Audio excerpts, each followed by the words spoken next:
د الله رب العالمین معرفت او عزتمندو الله ته نږدېکت خو په ډېرو موخو باندې حاصلېږي، خو د تهجدو په مانځه کې الله ته بنده ډېر زیات نږدې کېږي. ځکه رب العالمین د دې دعاګانو د قبلولو دپاره، د دې منګزارو حاجتونو پوره کولو دپاره الله رب العالمین د اوم اسمان نه د عرش نه د دنیا ړومبي اسمان ته راځي او اعلان کوي څوک شته چې ورکمه، څوک شته چې ما نه د خپلو ګناهونو معافي غواړي او زه معاف کمه، څوک شته چې توبه وباسي او توبه قبوله کمه. عزتمندو د تهجدو د مونځ اهتمام کول غواړي. الله دې مونږ ټول تهجد گزار جوړ کړي، کاغه نارینه دي او کاغه زنانه دي.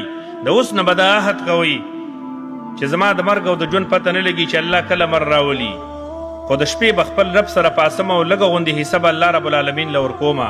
د دې خپل ژوند او زندګۍ دا لږه غوندې حصه به الله رب العالمین له ورکومه او تهجد به کومه، خپل رب سره به لږ ملاقات کومه، الله رب العالمین سره به ملاوېږم.